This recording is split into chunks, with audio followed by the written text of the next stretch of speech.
Nice that you looking at. Amsterdam, a movie in which Taylor Swift has a role. Amsterdam is a 2022 mystery comedy thriller film produced, written, and directed by David O. Russell. It stars Christian Bale, who also produced, Margot Robbie, and John David Washington, alongside an ensemble supporting cast. Based on the business plot, a 1933 political conspiracy in the U.S., it follows three friends, a doctor, a nurse, and a lawyer, who reunite and seek to uncover the act following the mysterious murder of a retired U.S. general.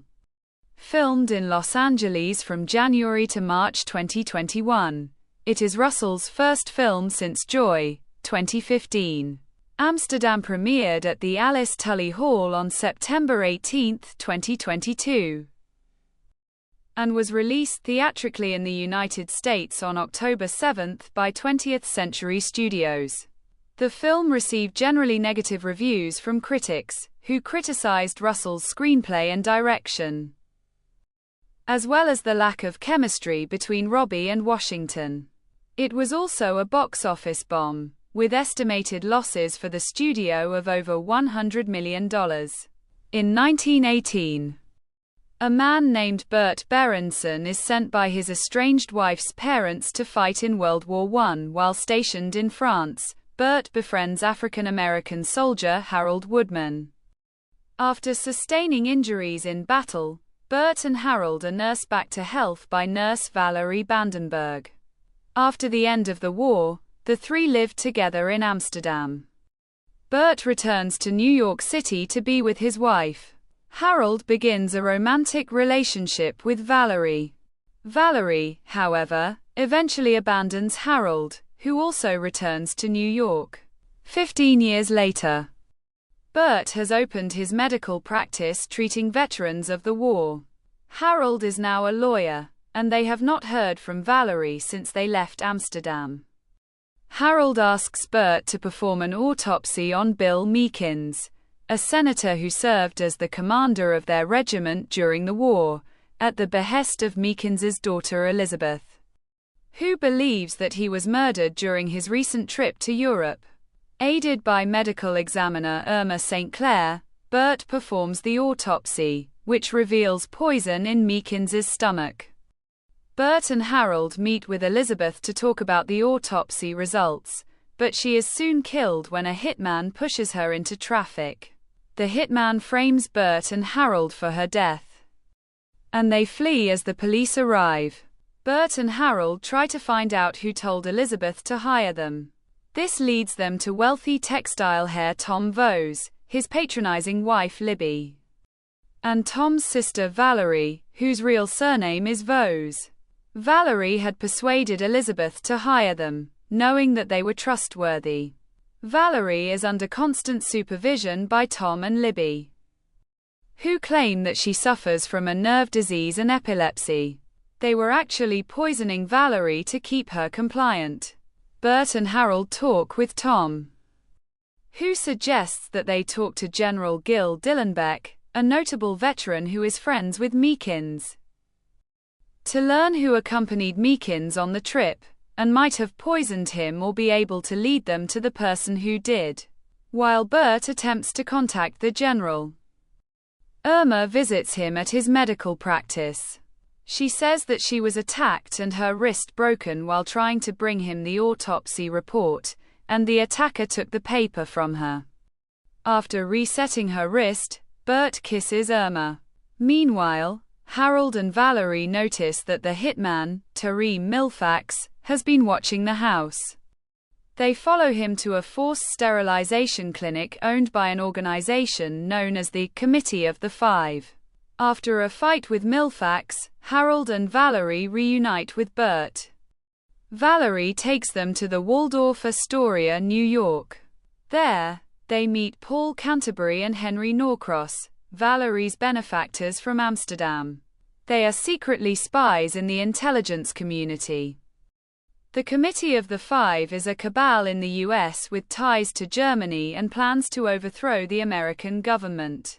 Dillenbeck can help foil their plot. The trio meets with Dillenbeck, who is offered a large sum of money from a man on behalf of an unnamed benefactor to deliver a speech advocating for veterans to forcibly remove U.S. President Franklin D. Roosevelt and install Dillenbeck as a puppet dictator instead. Dillenbeck agrees to help the trio foil the plot and to speak at a veterans reunion gala that Burt and Harold are hosting to draw out whoever is behind the plot. At the gala, Dillenbeck reads his speech instead of the one he was paid to read. Milfax tries to shoot him, but Harold, Valerie, and Burt stop him in time. Milfax is arrested, and the Committee of the Five is revealed to be 4 industry leaders, including Tom. They intended to turn the United States into a fascist country. Tom and the other leaders are arrested by the police, but do not stay in jail long, and expose Dillenbeck in the press following their release. Dillenbeck testifies about the incident to Congress. Harold and Valerie leave the country since they cannot be together in the United States. Burt wishes them farewell, planning to reopen his medical practice and pursue a relationship with Irma.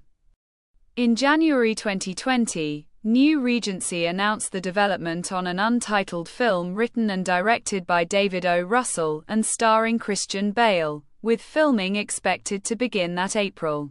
In February, Margot Robbie and Michael B. Jordan were announced to star, but the latter dropped out before production began due to scheduling conflicts. Jennifer Lawrence was reportedly considered for Robbie's role, while Jamie Foxx was considered for Jordan's.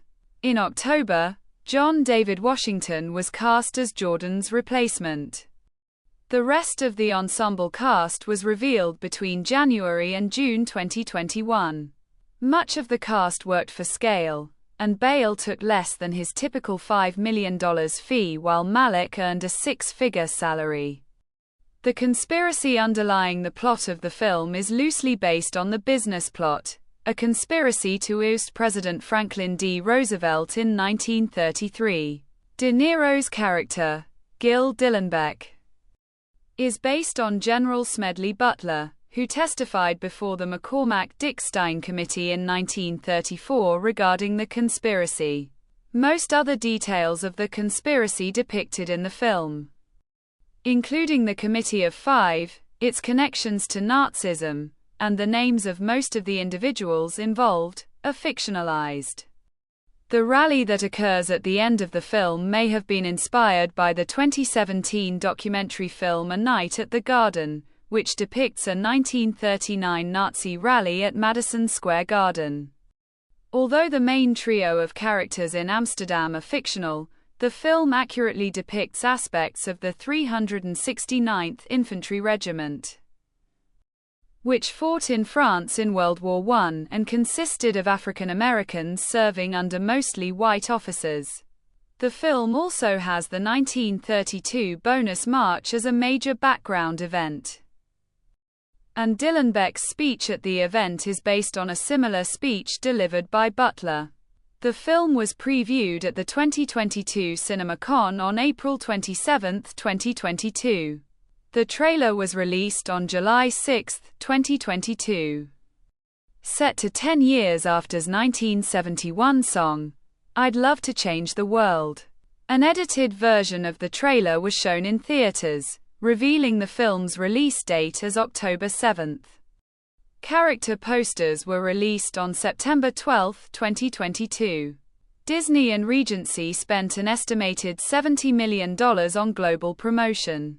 Amsterdam premiered at Alice Tully Hall in New York City on September 18, 2022, and was released in the United States on October 7, 2022. By 20th Century Studios, it was originally scheduled for November 4, 2022 release, but was moved up to October 7 to avoid the release of Black Panther: Wakanda Forever, another film being released by Walt Disney Studios Motion Pictures. It was also screened in IMAX. A special screening, preceded by a live queue and a broadcast, took place in IMAX theaters nationwide on September 27, 2022.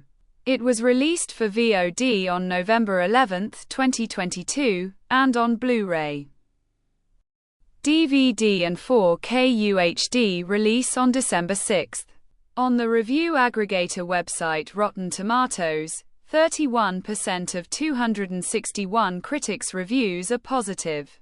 The website's consensus reads, Amsterdam has a bunch of big stars and a very busy plot, all of which amounts to painfully less than the sum of its dazzling parts. Metacritic, which uses a weighted average, assigned the film a score of 48 out of 100, based on 52 critics, indicating mixed or average reviews. In a positive review, Pete Hammond of Deadline Hollywood lauded the complex screenplay, uniquely conceived characters, cinematography, costume, production, and score, giving the film 4 out of 5 stars. James Mottram of South China Morning Post described Amsterdam as a Hal Ashby-style caper full of fireworks with contemporary political overtones. Scott Mendelson of Forbes described it as an all-star delight, with strong production values, and a terrific ensemble cast delivering some top-shelf work. Chris Knight, writing for National Post, admired the film's rattling pace, lovely screenplay and supporting cast. Brian Truitt of USA Today, Ryan Swen of Slate, and Oliver Jones of the New York Observer gave the film 3 out of 4 stars, calling it a thoroughly entertaining, whimsical whodunit, and quirky, big-hearted trip. Truitt's praise was focused on the cast, especially the crowd-pleasing chemistry between Bale, Robbie, and Washington. Swen complimented the film's sentiment and detail-rich narrative. Jones wrote that the film is quite odd and discombobulating, but if you allow its turned-up and persistent energy to sweep over you, and soak in the joy and righteous anger that animates its generous spirit, the end result is decidedly moving. And, at some points, even enthralling. Several critics found Amsterdam overambitious and tonally inconsistent. Peter Bradshaw of The Guardian rated the film 3 out of 5 stars and complimented its humor, but felt the story was exhaustingly wacky. Film's Jeff Ewing stated that Amsterdam has a number of charming scenes, a stunningly top-tier cast, and flawless cinematography, but cited wildly fluctuating tones and plot contrivances as its shortcomings, rating it a B-. The AV Club's Jordan Hoffman found the cast to be energetic, entertaining, and enjoyable, but called the film an overly ambitious political potboiler. David Rooney of The Hollywood Reporter wrote that Amsterdam is a lot of movies inelegantly squidged into one, a zany screwball comedy, a crime thriller, an earnest salute to pacts of love and friendship, an anti-fascist history lesson with fictional flourishes. He praised the lead performances, cinematography, production and costume design, but felt its material suits a limited series more than a film.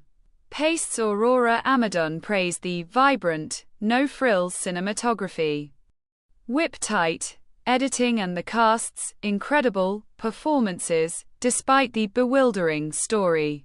Reviewing for Screen International, Tim Grierson called the film an overstuffed murder mystery, with a convoluted story, but cheered some aspects, the plot's unpredictability, and the indulgent cheekiness of the film.